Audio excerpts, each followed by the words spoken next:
Hey witches, I'm Tiffany on Bewitching.Bemused, and today I'm going to show you how to do a freezer binding spell.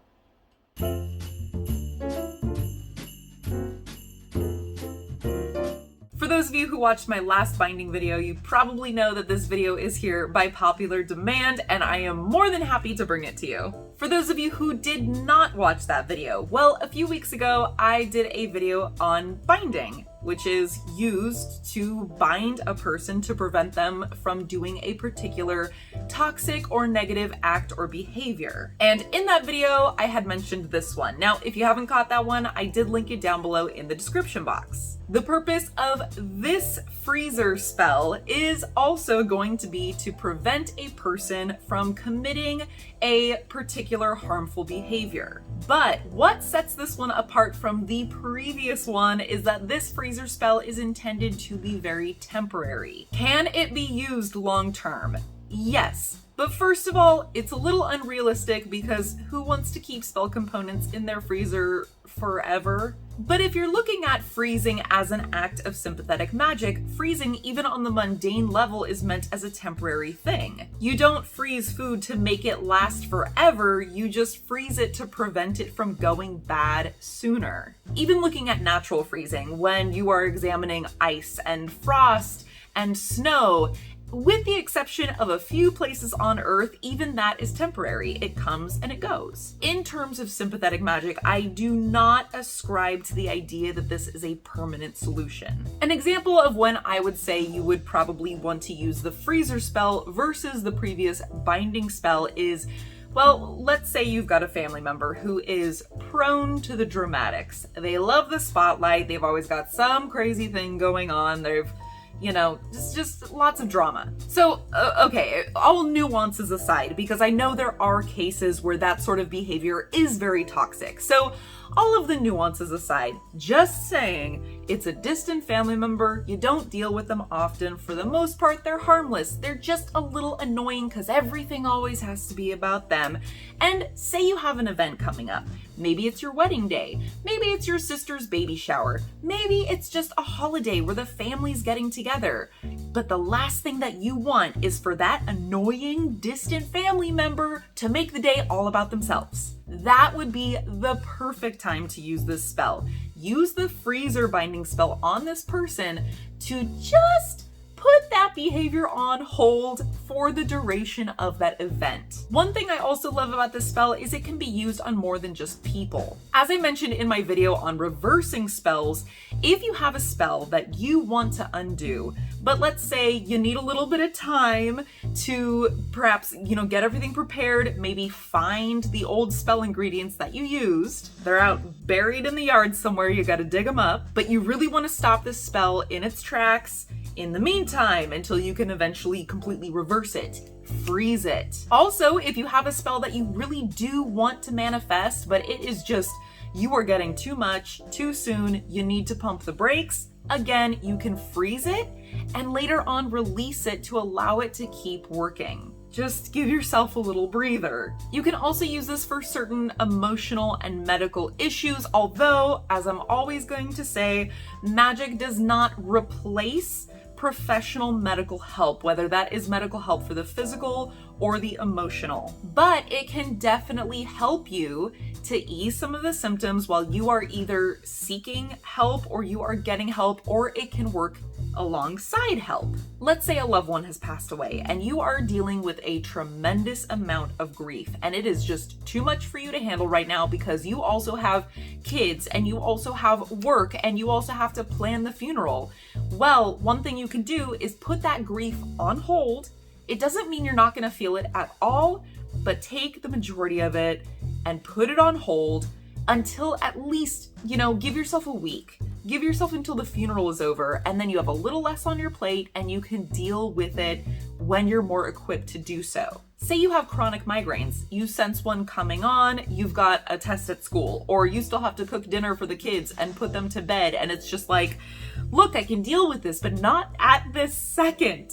You freeze it. So again, this is not a cure, this is not a complete fix. You will eventually need to manage your stress or find a therapist, process your grief, confront the person, you know, face your problems in life. But the great thing about this spell is it can give you a little bit of extra time, just a little bit of breathing room so you can collect yourself and come at these things with just more prepared overall. So let's get down to it. As I usually like to tell you guys with spells that I did not create myself, this is just one version that I happen to prefer. There are plenty more out there, and I do encourage you to seek out other ones if you don't really find that this one works very well for you or it doesn't really like jive with you.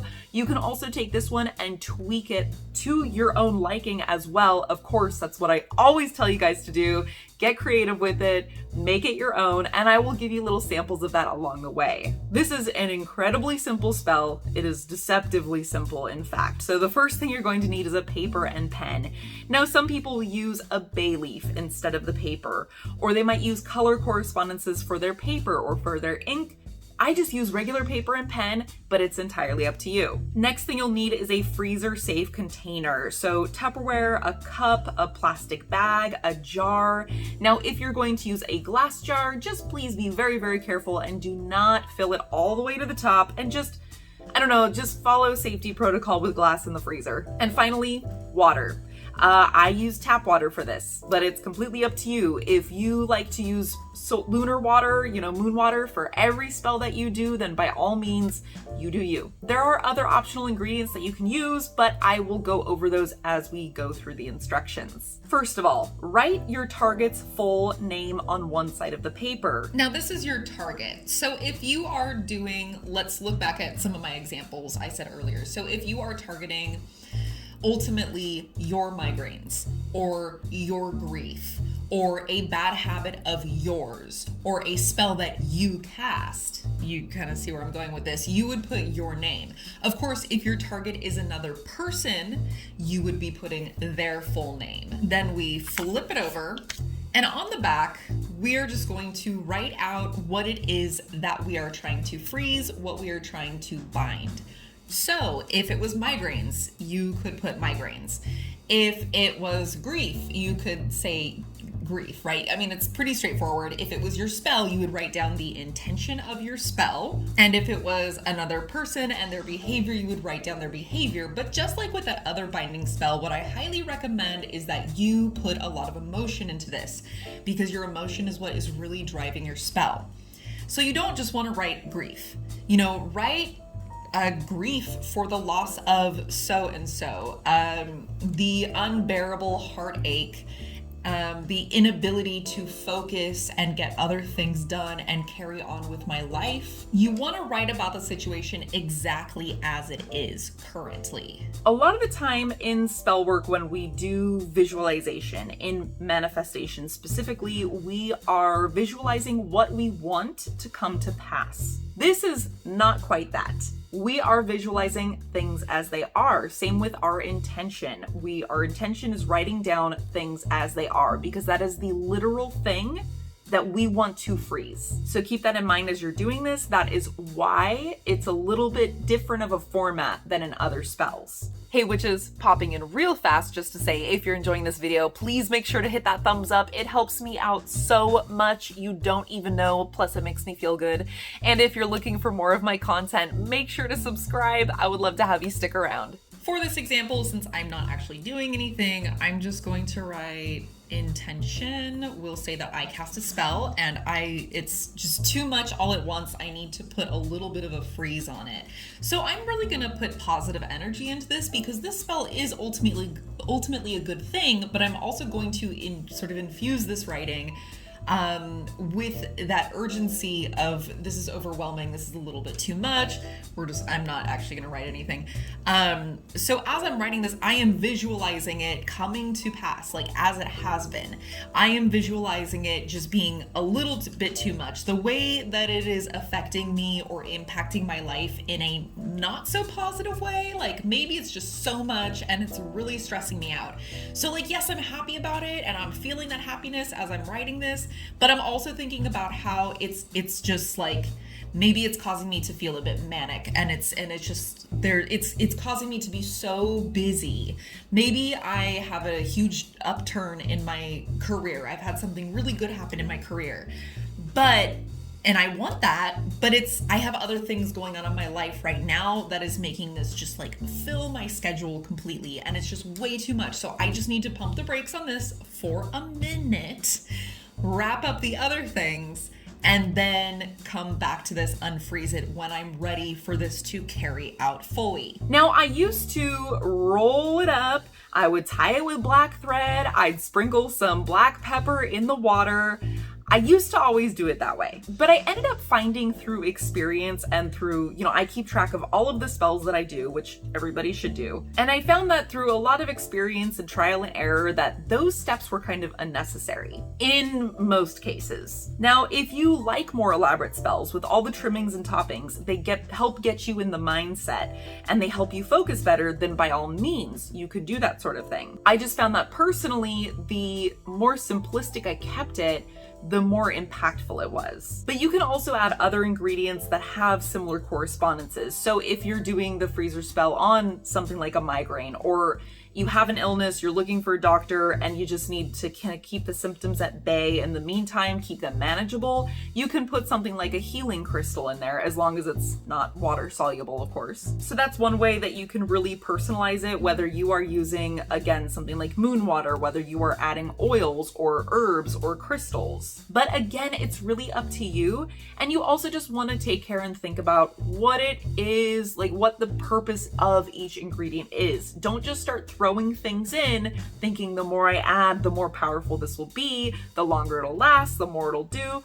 That's not always the case. Every item needs to have a purpose. Just keep that in mind. But yes, that is the point in which you can get super creative, really personalize the spell, whatever you want to do. At this point, go ahead and put your paper in the container with your other ingredients and add the water halfway up.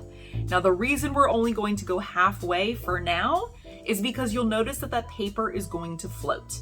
So with it halfway filled, we are going to put it in the freezer for a couple of hours, come back to it later.